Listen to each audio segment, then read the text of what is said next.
نحمده ونصلي على رسوله الكريم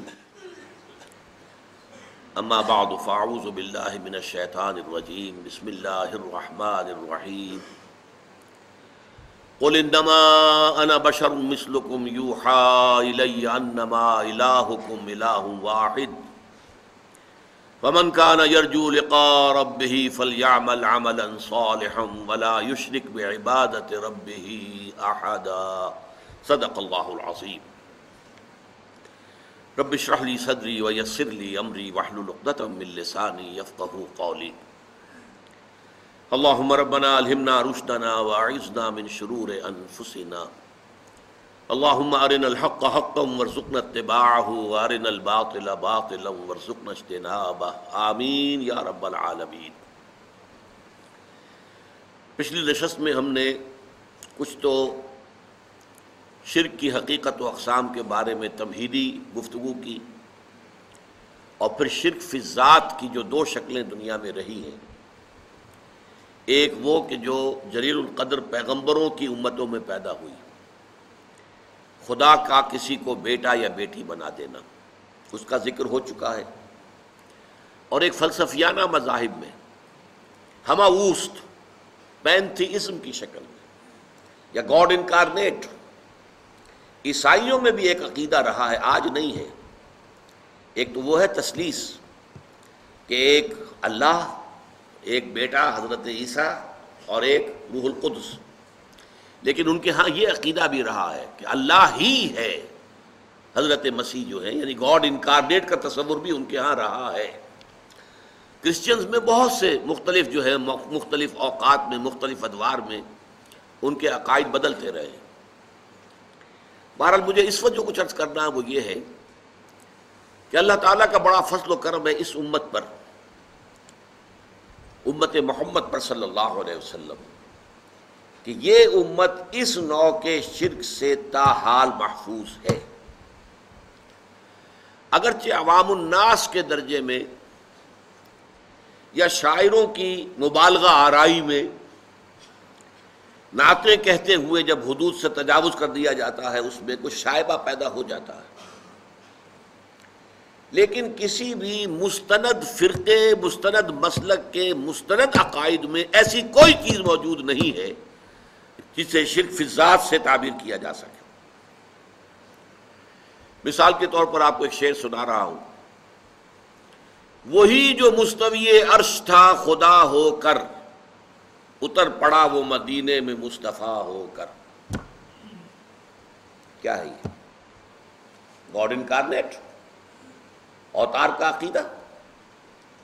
وہ اوتار کا عقیدہ چاہے رام چندر جی کے لیے ہو، کرشن جی کے لیے ہو، یا محمد مصطفیٰ صلی اللہ علیہ وسلم کے لیے ہو، عقیدہ تو ایک ہی رہے گا۔ اور یہ آپ کے علم میں ہونا چاہیے، شعر کس کا ہے؟ مولانا احمد رضا خان صاحب بریلوی۔ لیکن یہ بھی نوٹ کر لیجئے ساتھی کہ ان کے مسلک کے ایک بہت بڑے عالم جو لاہور میں ہوتے تھے، مولانا محمود احمد رضوی، مرحوم، ان کا انتقال ہو گیا ہے۔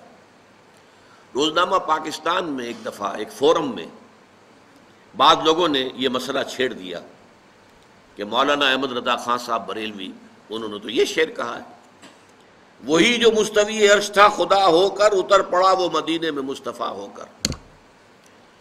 تو مولانا محمود احمد رضوی صاحب نے فرمایا کہ اس پر ہمارا عقیدہ نہیں ہے، یہ ہمارے عقیدے میں شامل نہیں ہے۔ انہوں نے اعلان برات کیا۔ تو اصل میں یہ وہی شاعرانہ مبالغہ آمیزی ہے۔ قرآن مجید میں سورہ شعراء میں یہ بات کہی گئی ہے کہ شعراء جو ہیں وَالشُّعَرَاءُ يَتَّبِعُهُمُ الْغَاوُونَ أَلَمْ تَرَ أَنَّهُمْ فِي كُلِّ وَادٍ يَهِيمُونَ، وہ ہر وادی میں چکر لگاتے ہیں، خیالات میں دور سے دور نکل جائیں گے۔ مبالغہ آمیزی اگر نہ ہو تو پھر شعر کے اندر تاثیر نہیں ہوتی۔ اسی طریقے سے ایک شعر ہے، مدینے کی مسجد میں ممبر کے اوپر بغیر عین کا ایک عرب ہم نے دیکھا۔ بغیر عین کا عرب کیا ہوا؟ عرب میں سے عین نکال دے کیا رہ گیا؟ رب۔ رب کون ہے؟ اللہ۔ بغیر عین کا ایک عرب، معاذ اللہ ثم معاذ اللہ ثم معاذ اللہ۔ یا ایک اور لفظ ہمارے یہاں استعمال ہوتا ہے کہ وہم پیدا کرنے کے لیے، ایہام جس کو کہتے ہیں، احمد بے میم، احمد بے میم، احمد میں سے میم نکال دیں گے کیا بچے گا؟ بتائیے، احد، قل هو اللہ احد اللہ الصمد لم یلد ولم یولد۔ تو اس طرح کی باتیں شاعری میں، عوام میں، واعظوں میں، نعت گو لوگوں میں، یہ ان کے ہاں تو اس طرح کی چیزیں آپ کو مل جائیں گی، لیکن یہ کہ خدا کے فضل و کرم سے یہ امت تاحال اس سے بحیثیت مجموعی محفوظ ہے، اور کسی بھی مستند فرقے کے مستند عقائد میں ایسی کوئی شے موجود نہیں ہے کہ جسے شرک فی ذات قرار دیا جا سکے۔ اس کی وجہ کیا ہے؟ اس کی وجہ یہ ہے، ایک اسپیشل پروٹیکشن ہے جو اللہ نے دی ہے۔ یہ امت آخری امت ہے۔ حضور نے فرمایا انا آخر المرسلین وانتم آخر الامم، میں آخری رسول ہوں اور تم آخری امت۔ اس امت میں فساد ہو جائے بحیثیت مجموعی تو اس کا علاج کون کرے گا؟ کہ اب کوئی نبی تو آنے والا نہیں ہے، لا نبی بعدی، انا خاتم النبیین لا نبی بعدی۔ تو اللہ تعالیٰ نے پروٹیکشن دی ہے خاص، محمد الرسول اللہ کی ذات گرامی کو پروٹیکشن دی ہے۔ حالانکہ نوٹ کیجئے، یہ میں دعوے سے کہتا ہوں، جتنی محبت، جتنی عقیدت امت محبت کو حضرت محمد کے ساتھ ہے اور رہی ہے، اس کا عشر عشیر بھی نہیں ہے، 100واں حصہ بھی نہیں ہے کہ جو محبت عیسائیوں کو حضرت عیسیٰ سے رہی ہو۔ حضرت عیسیٰ کو خدا کا بیٹا بنا دیا، حضور کو تو کسی نے نہیں بنایا، کسی نے نہیں کہا، معاذ اللہ۔ حالانکہ محبت عقیدت کو اگر ناپیے تولیے تو میں پھر کہہ رہا ہوں، عشر عشیر، عشر عشیر کا مطلب 100واں حصہ، 1/10 کا 1/10 عشر عشیر، 100واں حصہ بھی محبت، اس محبت کا جو اس امت کو رہی ہے اپنے رسول محمد صلی اللہ علیہ وسلم سے، اور ہے آج بھی، کٹ مرنے کو تیار ہے، ختم نبوت کے اوپر کٹ مرنے کو تیار تھے۔ اسی طریقے سے آپ کو معلوم ہے کہ قانون جو ہمارے ہاں بنا توہین رسالت کا، اس پر کٹ مرنے کو تیار ہے مسلمان۔ حالانکہ اور چیزیں جو ہیں شریعت کی، ان کے بارے میں اتنا احساس نہیں ہے۔ اب سودی کا معاملہ جو ہو رہا ہے، لیکن اس کے بارے میں کوئی خاص عوام کو کوئی احساس نہیں ہے، لیکن ذرا سا ارادہ تو کر کے حکومت دیکھے، توہین رسالت کا قانون اگر ختم کریں گے تو ایک ہنگامہ شروع ہو جائے۔ عیسائیوں کو تو اتنی کوئی عقیدت تھی نہیں، لیکن خدا کا بیٹا بنا دیا۔ اس سے بھی آگے کا کنٹراسٹ آپ کو بتا رہا ہوں۔ حضرت علی کون ہے رضی اللہ تعالی عنہ؟ حضور کے امتی کا اور نبی کا کیا ریشو پروپورشن ہوا؟ کوئی نسبت بنتی نہیں نا۔ حضرت علی کو خدا بنانے والے پیدا ہو گئے، خدا کا بیٹا نہیں، خدا۔ سبائی، عبداللہ ابن سبا یہودی، جس نے اسلام کا لبادہ اوڑھ کر آ کر مسلمانوں کے اندر تفریق پیدا کی، بنو ہاشم اور بنو امیہ کی پرانی جو چپکلش چلی آ رہی تھی اسے ہوا دی، پھوکے ماری، بڑکا دیا اس کا، اور وہ فتنہ شروع کیا ہے کہ جس کے زخم سے آج تک بھی خون رس رہا ہے۔ یہ شیعہ سنی کی تقسیم تو اسی کے وہیں سے پیدا ہوئی۔ اس نے حضرت علی کے بارے میں کہا تم خدا ہو، اور شیعوں کی کتابوں میں یہ درج ہے کہ حضرت علی کے سامنے پیش ہوا ہے، وہ گرفتار کر کے لایا گیا، تم یہ بکواس کر رہے ہو؟ ہاں، وہ اور اس کے 40 پیروکار، تم ہو خدا۔ حضرت علی نے کہا کہ باز نہیں آؤ گے تو زندہ آگ میں جلا دوں گا۔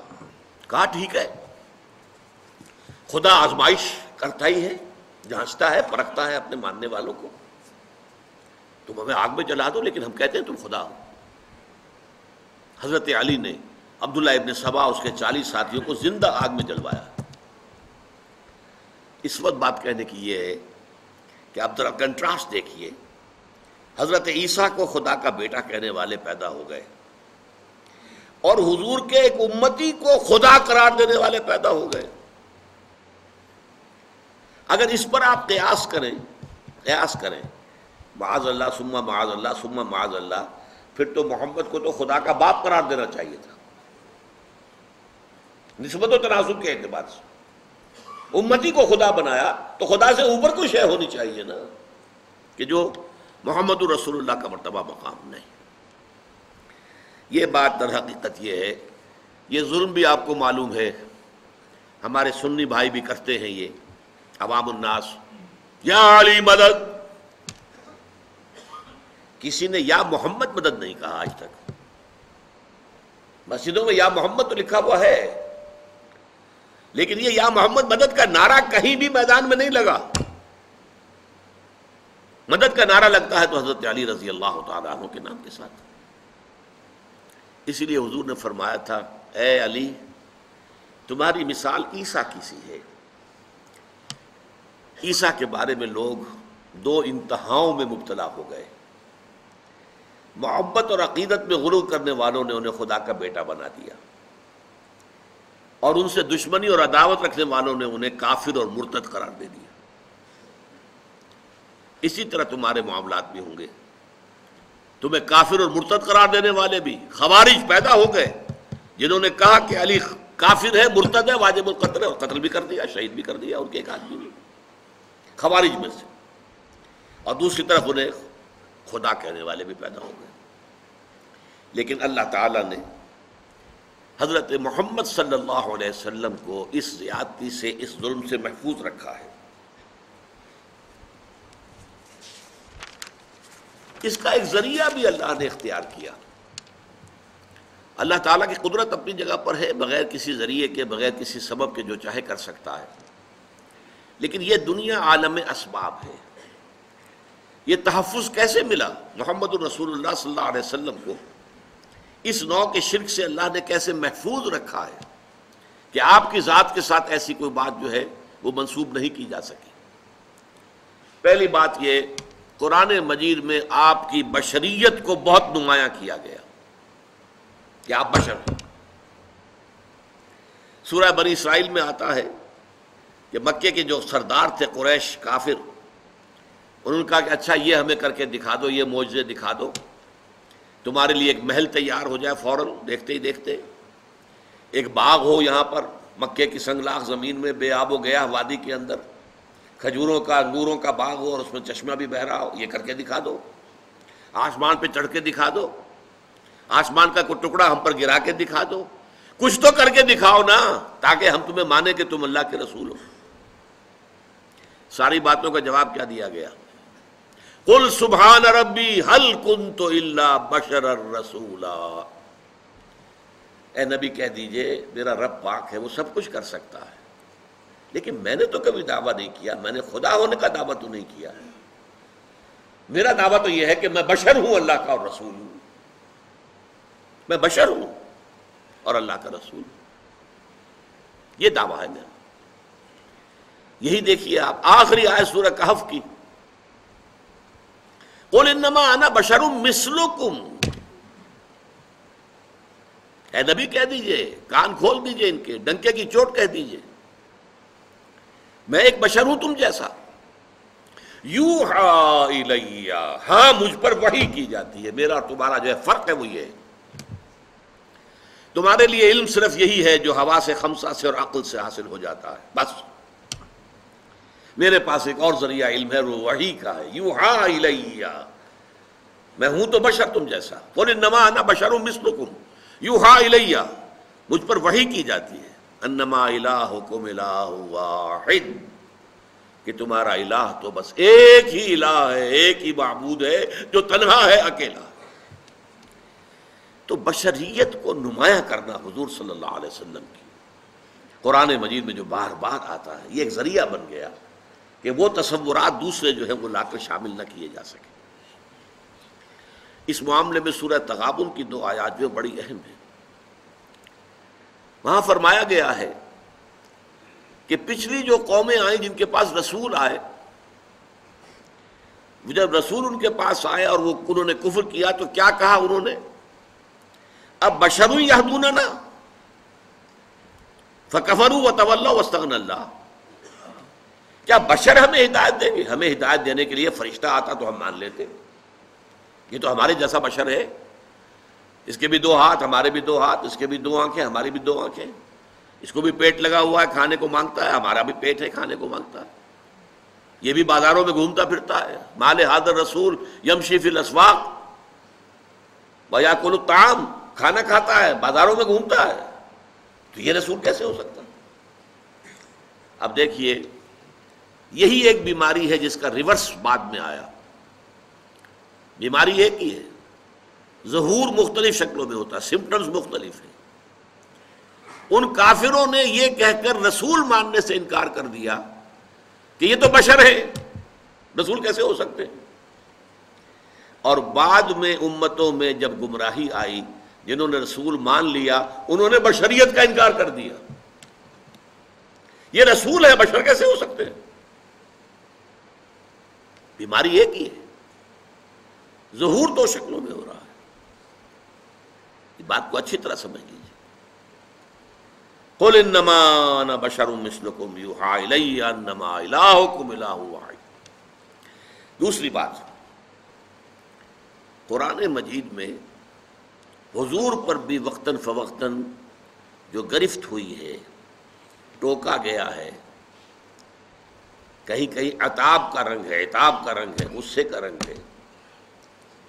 میں اب اس سے زیادہ کوئی ثقیل لفظ استعمال کر نہیں سکتا حضور کی شان میں کوئی اور لفظ، لیکن عتاب کا لفظ میں نے بہت ڈرتے ڈرتے استعمال اس لیے کر دیا کہ حضرت عبداللہ ابن ام مکتوم کے بارے میں حضور نے خود یہ لفظ استعمال کیا،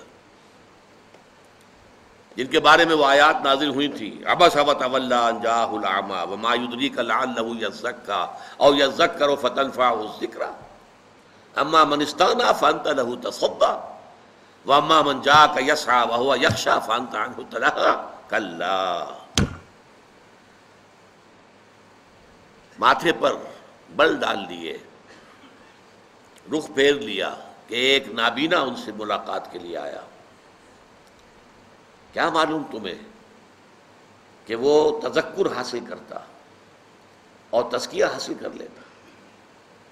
تمہارا حال یہ ہے کہ جو لاپرواہی برتتے ہیں تو ان کے تو پیچھے پڑے ہوئے ہو. یہ کفار، یہ ان کے بڑے بڑے سردار، آپ جو ہے کوشش میں ہے کسی طرح ایمان لے آئے، حالانکہ وہ استغنا برت رہے. اور جو چل کر آیا ہے اور وہ چاہتا ہے تزکیہ حاصل کرنا، اس سے عدم توجہی ہو رہی ہے. کلا، ہرگز ایسا نہ کرو. یہ جو مختلف گرفتیں آئی ہیں قرآن مجید میں حضور پر، اب عتاب کا لفظ میں نے اس لیے استعمال کیا کہ اس کے بعد یہ آپ کا معمول ہو گیا کہ جب بھی کبھی عبداللہ ابن ام مکتوم تشریف لاتے تھے، حاضر ہوتے تھے حضور کی خدمت میں، تو آپ کہتے تھے مرحبا بالذی عاتبنی اللہ فیہ، اہلا وسہلا، مرحبا اس شخص کے لیے جس کے بارے میں اللہ نے مجھ پر عتاب فرمایا ہے. تو یہ لفظ عتاب حضور نے خود استعمال کیا ہے تو میں نے استعمال کرنے کی جرات کر لی. لیکن قرآن مجید میں بڑا بڑا سخت انداز ہے حضور کے لیے، بڑا سخت انداز. مثلاً سورہ بنی اسرائیل میں وَإِن كَانُوا لَيَفْتِنُونَكَ عَنِ الَّذِي أَوْحَيْنَا إِلَيْكَ لِتَفْتَرِيَ عَلَيْنَا غَيْرَهُ وَإِذًا لَاتَّخَذُوكَ خَلِيلًا.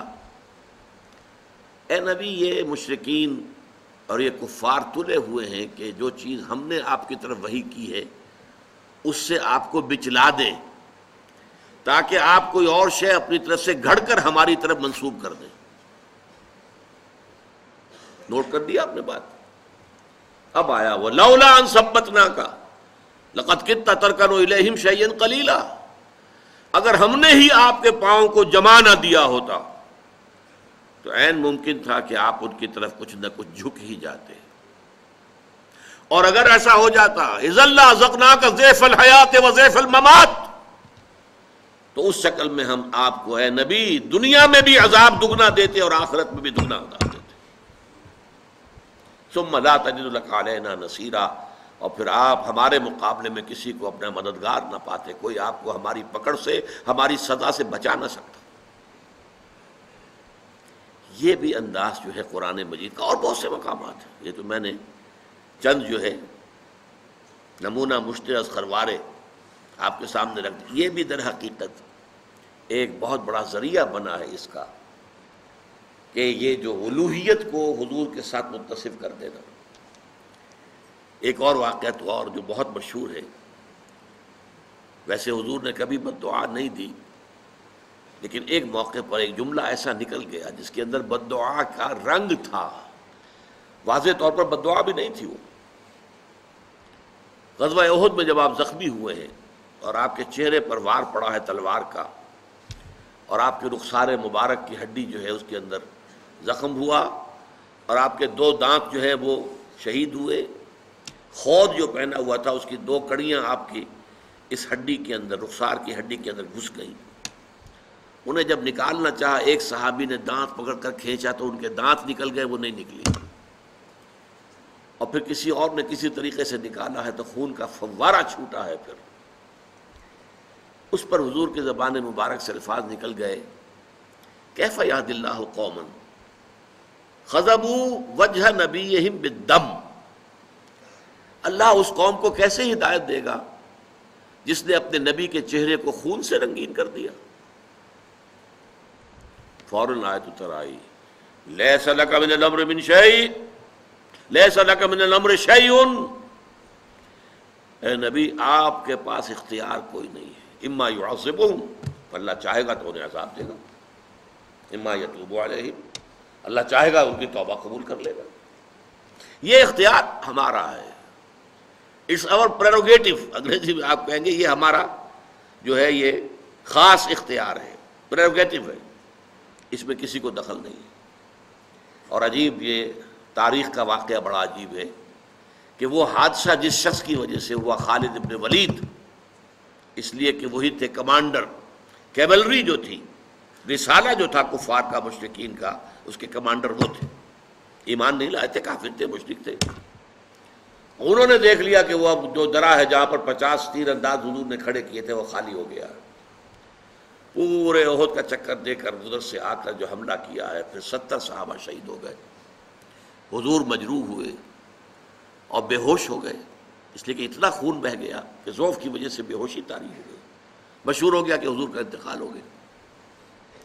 وہی خالد ابن ولید ہے جن کو اللہ تعالیٰ نے حضور ہی کی زبان مبارک سے خطاب دلوایا، خالد سیف من سیوف اللہ، خالد تو اللہ کی تلواروں میں سے ایک تلوار ہے۔ تو پہلی بات میں نے عرض کی کہ اللہ تعالیٰ نے قرآن میں حضور کی بشریت کو بہت نمایاں کیا، اور اس ضمن میں صاحبزادہ فیض الحسن صاحب کا ایک قول آپ کو سنا دوں۔ اگرچہ ایک صاحب نے مجھ سے یہ کہا کہ آج کل حالات بہت بدل گئے ہیں، اور اس وقت جو ہے یہ جو غلط عقائد ہیں وہ بڑے طوفانی انداز میں ہمارے معاشرے میں پھیل رہے ہیں، تحریک کی شکل اختیار کر لی ہے نا، جیسی تبلیغی جماعت کی ایک تحریک تھی، اس کو دیکھ کر کچھ اور مسلک کے لوگوں نے بھی سوچا کہ ہماری بھی اسی طرح کی تحریک ہونی چاہیے، تو تحریک کے مقابلے میں تو پھر تحریک چاہیے۔ عشق خود ایک سیل ہے، سیل کو لیتا ہے تھام، جو سیلاب ہے اس کو روکنے کے لیے سیلاب چاہیے۔ بہرحال اب وہ یہ چیزیں بڑے سیلاب کے انداز میں پھیل رہی ہیں، لیکن یہ کہ بریلوی مکتب فکر کے بہت بڑے عالم، بڑی شخصیت تھے صاحبزادہ فیض الحسن، ان کی زبان سے خود میں نے سنا اپنے کانوں سے منٹگمری میں ایک جلسے میں تقریر کے دوران کہ لوگوں کیا ہم عربی نہیں جانتے؟ تمہارا کیا خیال ہے ہم جاہل ہیں؟ کیا ہم نہیں جانتے قرآن کہتا ہے قل انما انا بشر مثلکم؟ ہم سب جانتے ہیں، ہم مانتے ہیں حضور بشر تھے، لیکن جیسے تم اپنے باپ کو اپنے نام سے نہیں پکارتے، ابا جان کہتے ہو نا، نام تو نہیں لیتے، ایسے ہی ہم حضور کی بشریت کو نمایاں کرنے کو توہین سمجھتے ہیں، اور اس کو ہم خلاف ادب سمجھتے ہیں، بس باقی مانتے ہیں کہ وہ بشر تھے، کوئی شک نہیں۔ یہ بڑا معتدل ایک انداز تھا، لیکن شاید اب یہ انداز بھی ختم ہو رہا ہو، میں نہیں کہہ سکتا۔ گمراہی بڑھتی ہے تو پھر وہ اس کی حدیں جو ہے وہ کوئی رہتی نہیں ہے، کہیں کسی جگہ پر قائم نہیں رہتی۔ تیسری چیز، حضور نے خود اتنی احتیاط برتی ہے، حضور نے لوگوں کو روک دیا کہ میری آمد پر کھڑے مت ہوا کرو۔ یہ کس قدر احتیاط کی بات ہے، اسی طریقے سے آپ مجلس میں ایسے بیٹھتے تھے کہ پہچاننا مشکل ہو جاتا تھا کہ حضور کون سے ہیں. یہ نہیں کہ کوئی مسند لگی ہوئی ہے، خاص گاؤ تکیے لگے ہوئے ہیں، اور کوئی خادم جو ہے مورچھل لے کر جو ہے اوپر سے مورچھل جیسے کوئی پیر صاحب ہوں، اور وہ ان کا جو حال ہو جاتا ہے چاہے کتنے ہی چھوٹے سے پیر ہوں، ان کی بھی جو نشست ہوتی ہے، نہیں حضور کی نہیں تھی. صورتحال آپ نے اپنے آپ کو بالکل انسانی سطح پر رکھا ہے، بالکل بشری سطح پر رکھا ہے، اپنے ساتھیوں کے ساتھ بالکل مل جل کر، بلکہ گھل مل کر آپ رہے. اور اس میں اس حد تک جو ہے احتیاط برتی ہے. ایک مرتبہ ایک صحابی کی زبان سے الفاظ نکل گئے، ما شاء اللہ و ما شئت، جو اللہ چاہے اور جو آپ چاہیں. فوراً ٹوک دیا، اجعلتنی للہ ندن، کیا تم نے مجھے اللہ کا مد مقابل بنا دیا ہے؟ یہ وہ ند ہے، وہ لفظ لا ضد لہ ولا ند لہ ولا مثل لہ ولا مثال لہ ولا مثیل لہ. آپ جمعوں کے خطبوں میں یہ سنتے ہوں گے تکرار کے ساتھ الفاظ ضد، مد مقابل. ضد وہ ہے مد مقابل جو سامنے آ کر چیلنج کر سکے آپ کو، وہ ضد ہے، ند. تو اجعلتنی للہ ندن، تم نے مجھے اللہ کا ند بنا دیا، مد مقابل بنا دیا.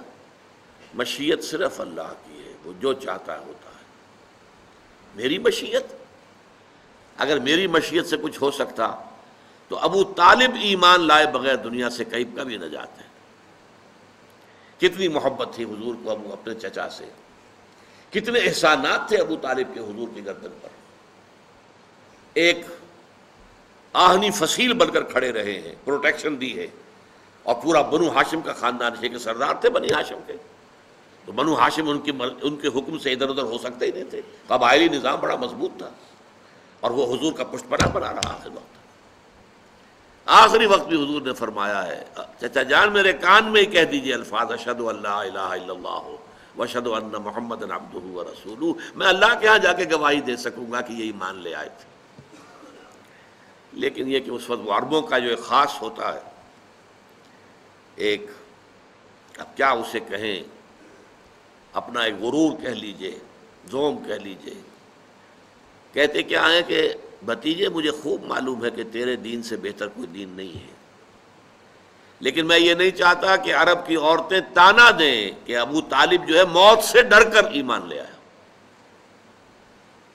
اب موت میرے سرانے کھڑی ہے، میں اس وجہ سے اس وقت تو ایمان نہیں لاؤں گا یہ. لیکن بہرحال حضور کی مشیت پر معاملہ اگر طے ہوتا تو ابو طالب اس دنیا سے بغیر ایمان لائے رخصت نہ ہوتے. تاہم ایسا بھی نہیں ہے، یہ بھی ذرا میرا ایک نوٹ آف کوشن جو ہے نوٹ کر لیجئے. قل انما انا بشر مثلکم، کہہ دیجئے اے نبی کہ میں تمہاری ہی طرح کا انسان ہوں. کیا یہ تمہاری طرح کا مطلب بالکل ہماری طرح؟ بالکل ہماری طرح؟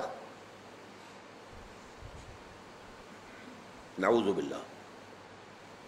بشریت مشترک ہے، جیسے ہم انسان ویسے انسان محمد صلی اللہ علیہ وسلم، لیکن زمین و آسمان کا فرق ہے. چنانچہ حضور کی مختلف جو ہے قول بھی موجود ہیں. میں آپ کو ایک قول سنا دیتا ہوں، احادیث میں موجود ہے کہ حضور صوم وصال سے روکتے تھے صحابہ کو کہ یہ جو روزہ ہے تسلسل کے ساتھ، آج روزہ رکھا شام کو افطار نہیں کیا، وہی روزہ چل رہا ہے رات کے دوران بھی اور پھر اگلے روز بھی، اگلے روز شام کو افطار کیا تو 2 دن کا صوم وصال ہو گیا، یا اگلے روز بھی افطار نہیں کیا پھر تیسرا اور تیسرے دن 3 دن کا صوم وصال. حضور رکھتے تھے، صحابہ کو روک دیا آپ نے. صحابہ نے عرض کیا حضور دیکھیے آپ رکھتے ہیں، ہمیں آپ منع کرتے ہیں. اب اس کا جواب سنیے، ایکم مثلی، تم میں سے کون میرے جیسا ہے؟ ابھی تو عند ربی، میں تو رات گزارتا ہوں اپنے رب کے پاس. هو یطعمنی و یسقینی، وہ مجھے کھلاتا بھی ہے پلاتا بھی ہے. تو ہم جیسا بالکل ہم جیسے نہیں ہیں. حضور اپنی پشت کی طرف سے بھی دیکھتے تھے، ہم تو نہیں دیکھتے. تو بالکل ہم جیسے یہ کہیں اگر خیال آپ کا آ گیا تو یہ بہت بڑی محرومی ہو جائے، بہت بڑی محرومی، بہت بڑی محرومی۔ سب سے بڑا تو جو ہمارے اور آپ کے درمیان حد فاصل ہے کہ آپ پر وحی آتی ہے، وہ تو قرآن مجید میں کہہ دیا گیا، قل انما انا بشر مثلکم یوحی الی، مجھ پر وحی آئی ہے۔ لیکن یہ کہ اور آپ کے مقامات اور جس طریقے سے اللہ تعالیٰ نے آپ کو جو درجات عطا فرمائے ہیں، جو آپ کے خواص ہیں، ان خواص میں سے ایک جو میں نے ابھی بتایا آپ کو کہ آپ اپنی پشت سے بھی دیکھتے تھے، جو ہمارے لیے ممکن نہیں تھا۔ ایک مسئلہ اس میں ذرا اور ٹیڑھا ہے، میں وہ بھی حل کر دینا چاہتا ہوں۔ کیونکہ بشریت کا معاملہ آ گیا ہے تو ہمارے ہاں عوامی سطح پر یہ بڑی بحث ہے کہ حضور نور ہے یا بشر ہے۔ صاحبزادہ فیض الحسن صاحب کی بات آپ کو میں سنا چکا ہوں کہ ہم مانتے ہیں کہ کیا جانتے ہو، ہم جاہل ہیں، ہم نے قرآن نہیں پڑھا، ہم عربی نہیں جانتے، ہم جانتے ہیں آپ بشر تھے، لیکن آپ کی بشریت کو نمایاں کرنے کو ہم آپ کے خلاف سوء ادب سمجھتے ہیں۔ لیکن جب مسئلہ بن جائے کہ آپ بشر نہیں تھے نور تھے، یا نور نہیں تھے بشر تھے، یہ دونوں سٹیٹمنٹس ایکولی رانگ ہیں۔ آپ بشر تھے نور نہیں تھے یہ بھی غلط، آپ نور تھے بشر نہیں تھے یہ بھی غلط۔ حقیقت کیا ہے؟ دیکھیے حقیقت یہ ہے، ہر انسان کے اندر ایک نور ہے۔ وہ نور کیا ہے؟ روح نورانی ہے۔ اقبال نے بہت خوبصورت شعر کہا ہے، نقطۂ نوری کے نام او خودی، اسی سے ہے یہ سیلف، میں، انا، یہ در حقیقت اسی روح کا ظہور ہے۔ نقطۂ نوری کے نام او خودی، زیر خاک ما شرار زندگی، میرا وجود خاکی ہے لیکن اس میں یہ نور بھی ہے۔ مغربی فلاسفہ بھی کہتے ہیں دی ڈیوائن اسپارک، انسان کے اندر ایک شعلہ ملکوتی ہے، خدائی، یہ نور ہم میں سے ہر ایک میں ہے۔ لیکن نور کا فرق ہے، جیسے سورہ حدید اور سورہ تحریم دونوں میں آیا ہے، قیامت کے دن ہر مومن کو نور عطا کیا جائے گا، جس کی روشنی میں وہ پل صراط کا جو مشکل مرحلہ ہے وہ طے کر لیں گے۔ لیکن وہ اپنی کوانٹیٹیو اعتبار سے اس کے درجات اتنے مختلف ہوں گے، حضور نے فرمایا کسی کو تو نور ایسا ملے گا کہ مدینے سے اس کی روشنی صنعاء تک جا پہنچے گی، یمن۔ میں جب بھی یہ حدیث بیان کرتا ہوں میرے ذہن میں آتا ہے ابو بکر صدیق کا نور اس درجے کا ہوگا، خود حضور کا تو اس سے بھی بہت بلند ہوگا، لیکن مخلوق میں سے، امت میں سے حضرت ابو بکر کا نور اس درجے کا ہوگا۔ اور کسی کا نور اتنا ہوگا کہ صرف قدموں کے سامنے روشنی ہو جائے گی، جیسے ٹارچ کی روشنی ہوتی ہے۔ اور یہ بھی بڑا خوش قسمت ہوگا کہ ٹارچ اگر مل جائے تب بھی آدمی راستہ تو چل پڑتا ہے نا، گڑھا تو نظر آ جاتا ہے، گڑھے سے بچ جائے گا، سانپ کے بل سے تو بچ جائے گا، یہ سانپ کا بل ہے، اس سے بچ کر نکلے، لہذا وہ بھی بہت بڑا خوش قسمت ہوگا۔ منافقین وہ ہوں گے جن کو سرے سے کوئی نور نہیں ملے گا۔ تو یہی تفاوت ہے ہمارے نور میں، جو میرے اندر نور ہے، آپ کے اندر نور ہے، ہم میں سے کسی میں زیادہ ہے، کسی میں کم ہے۔ محمد عربی کا وہ نور روحانی آپ کے پورے وجود کے اوپر غالب ہے، مستولی ہے، چھایا ہوا ہے۔ اسی حقیقت کو آپ نے اس طرح بیان فرمایا کہ آپ نے ایک مرتبہ فرمایا کہ ہر انسان کے ساتھ ایک شیطان ہے۔ کسی نے پوچھ لیا جرأت کر کے حضور آپ کے ساتھ بھی ہے؟ فرمایا ہاں ہے، لیکن میں نے اسے مسلمان کر لیا ہے تو صحیح۔ حضور کی بشریت بھی ہے، بشریت کے تقاضے بھی ہیں، لیکن آپ کی روحانیت ہے، اور روحانیت کی نورانیت ہے، وہ بشریت کے اوپر روحانیت اتنی غالب آ گئی ہے کہ اسے ہم کہہ سکتے ہیں کہ آپ مجسم نور تھے، لیکن نفی نہیں کی جائے گی، آپ بشر بھی تھے، نور بھی تھے۔ آپ بشر بھی تھے، آپ آمنہ اور عبداللہ کی اولاد تھے، بیٹے تھے، آپ عبد المطلب کے پوتے تھے، آپ ہاشمی تھے، قرشی تھے، آپ انسان تھے، آپ کھانا کھاتے تھے، آپ کو تکلیف بھی ہوتی تھی، آپ کے اوپر جادو تک بھی اثر کر جاتا تھا، یہ ہوا ہے، بشریت کی نفی کیسے کر دیں گے؟ آپ کے وار پڑا ہے تو خون کا فوارہ چھوٹا ہے، اور خون زیادہ چلا گیا ہے تو آپ بے ہوش بھی ہوئے ہیں، کیسے نفی کر دیں گے؟ لیکن یہ کہ آپ کی نورانیت جو ہے، روح کی نورانیت، روح محمدی، اس کی نورانیت نے اس پورے وجود بشری کو ڈھانپ لیا ہے، اور اس اعتبار سے ہم کہیں کہ آپ نور مجسم تھے تو کوئی غلط نہیں۔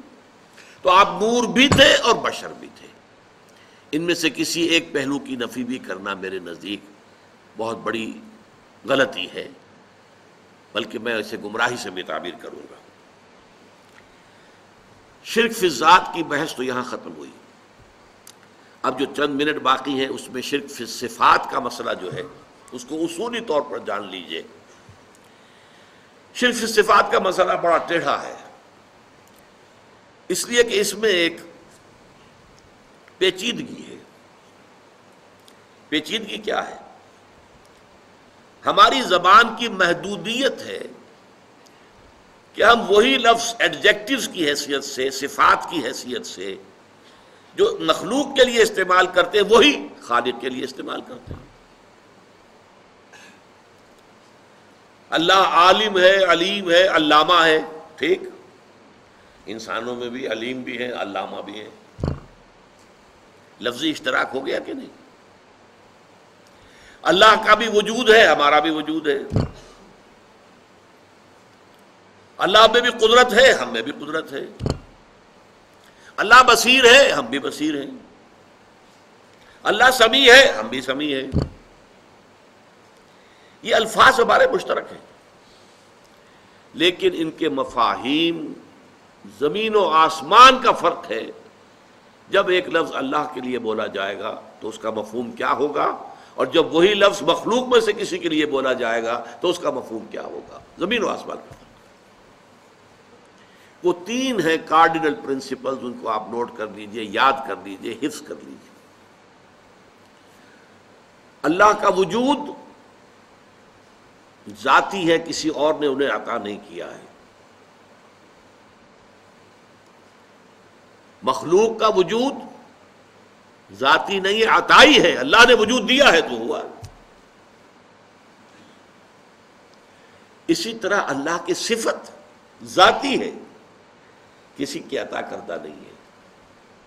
مخلوق کی صفات عطائی ہیں، اللہ نے عطا کی ہے تو حاصل ہوئی۔ نمبر دو، اللہ کا وجود قدیم ہے، ہمیشہ سے، ہمیشہ سے، ہمیشہ سے۔ مخلوقات کا وجود حادث ہے، پہلے نہیں تھا پھر ہو گیا۔ اسی طرح اللہ کی صفات بھی قدیم ہیں، ہمیشہ سے ہیں، اور مخلوق کی صفات بھی حادث ہیں، پہلے نہیں تھی پھر ہو گئی۔ اللہ کا وجود لا متناہی ہے، لا متناہی، باؤنڈ لیس، مطلق، بے انتہا، اور مخلوقات کا وجود متناہی ہے، لمیٹڈ ہے، محدود ہے۔ اسی طرح اللہ کی صفت غیر متناہی، باؤنڈ لیس، جبکہ مخلوقات کی صفات متناہی ہیں، محدود ہیں، لمیٹڈ ہیں۔ یہ تین فرق ذہن میں رہنے چاہیے، اگر ان میں ذرا گڑبڑ ہو جاتا ہے تو پھر انسان بے جانے بوجھے، غیر شعوری طور پر، بغیر سمجھے ہوئے نادانی میں شرک میں مبتلا ہو جاتا ہے۔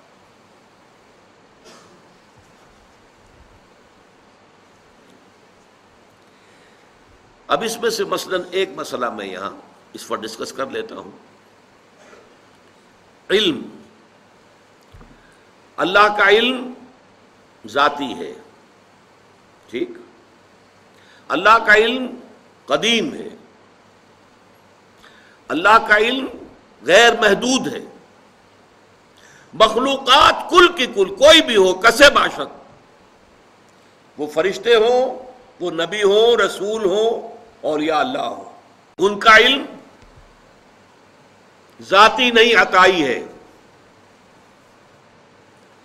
نوٹ کر لیجئے، فرشتوں سے جب کہا گیا تھا ذرا نام بتاؤ تم، وہ حضرت آدم کو جو بتا دیے گئے تھے، کیا جواب تھا؟ سبحانک لا علم لنا الا ما علمتنا، اے اللہ تو پاک ہے، ہمیں تو کوئی علم حاصل نہیں سوائے اس کے جو تو نے ہمیں علم دیا ہے، بس۔ اللہ کا علم ذاتی، مخلوقات کا علم عطائی، اللہ نے دیا جتنا دیا۔ اللہ کا علم قدیم، مخلوقات کا علم حادث، ہم نے کچھ سیکھا، پڑھا، اس سے کچھ علم حاصل کر لیا، کچھ اللہ تعالیٰ نے چلیے ہمیں علم لدنی دے دیا، دل میں ڈال دیا، چلیے وہ بھی ہے، لیکن یہ کہ وہ ہمیشہ سے تو نہیں تھا، نہ ہم ہمیشہ سے تھے، نہ ہمارا علم ہمیشہ سے تھا۔ اللہ کا علم قدیم اور جملہ مخلوقات کا علم حادث۔ اور نمبر 3، اللہ کا علم غیر محدود، لا متناہی، بکل شیء علیم، ہر شے کا علم رکھتا، عالم الغیب والشہادہ، غیب اور شہادہ سب کا جاننے والا۔ لیکن مخلوقات، پھر میں کہوں گا کسے باشد، وہ فرشتے ہوں، وہ انبیاء ہوں، رسول ہوں، اولیاء اللہ ہوں، کسے باشد، ان کا علم محدود، لا محدود نہیں۔ یہ 3 مسئلے ہیں جن سے حل ہوتا ہے معاملہ علم غیب کا، جو بڑا جھگڑا ہے، حضور کو علم غیب حاصل تھا یا نہیں۔ اس میں جو اصل ٹرک ہے، مسئلے کو حل کرنے کے لیے جو اصل کلید ہے وہ کیا ہے؟ پہلے غیب کو معین کر لیں، غیب کسے کہتے ہیں؟ بعض لوگوں نے اس کی ڈیفینیشن یہ کر لی، غیب کا علم وہ ہے کہ جو از خود حاصل ہو جائے خدا کے دیے بغیر۔ اس معنی میں تو کسی کو کوئی علم حاصل ہی نہیں، کوئی اختلاف ہو نہیں سکتا۔ یہ جو شہادہ اور غیب کی اصطلاحات قرآن مجید میں آتی ہیں، وہ اس اعتبار سے آتی ہیں کہ ایک وہ چیزیں جو ہماری نگاہوں کے سامنے ہیں، ہم اپنی آنکھوں سے دیکھ سکتے ہیں، اور آنکھوں کے لیے ہم نے ٹیلیسکوپ بھی ایجاد کر لیے، مائکروسکوپ بھی ایجاد کر لیے، اس سے دیکھ سکتے ہیں۔ ایک وہ عالم ہے جو ہماری نگاہوں سے پوشیدہ ہے، فرشتے ہماری نگاہوں سے پوشیدہ ہے، وہ نہ ٹیلیسکوپ سے نظر آئیں گے نہ مائکروسکوپ سے نظر آئیں گے۔ عالم آخرہ، جنت دوزخ ہماری نگاہوں سے پوشیدہ ہے، یہ عالم غیب ہے ہمارے لیے۔ اللہ تعالیٰ غیب اور حاضر دونوں کا جاننے والا ہے، حالانکہ اللہ کے لیے غیب ہے ہی نہیں۔ آپ سوچئے، اللہ کے لیے تو آنے واحد میں ہر شے اس کی نگاہوں کے سامنے بیک وقت موجود ہے، اس کے لیے غیب نہیں ہے۔ جب قرآن کہتا ہے عالم الغیب والشہادہ، وہ ہمارے اعتبار سے جو چیز ہمارے لیے غیب ہے وہ اللہ کے علم میں ہے، اور جو چیز ہمارے لیے شہادہ وہ تو اللہ کے علم میں ہی ہے۔ اس حوالے سے سمجھ لیجئے، نبی تو ہو ہی نہیں سکتا جسے کچھ نہ کچھ علم غیب نہ دیا جائے۔ اگر نبی کا علم بھی وہی ہو جو ہمارا ہے تو پھر ہمارا اور ان کا فرق کیا ہوا؟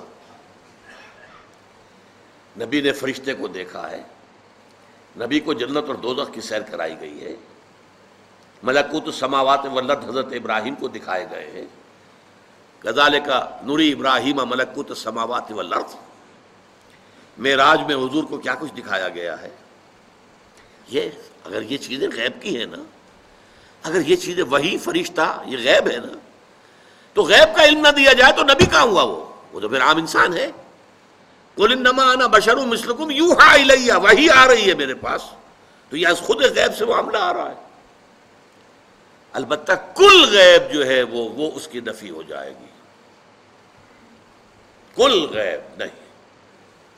چنانچہ یہ میں نے باقاعدہ ایک بریلوی عالم دین سے گفتگو کی تھی، ابھی میں طالب علم تھا، میڈیکل کالج میں پڑھ رہا تھا، تو انہوں نے جا کے اپنی کتابیں مجھے دکھائیں کہ دیکھیے ہم مانتے ہیں حضور کا علم ذاتی نہیں عطائی ہے، نمبر 1۔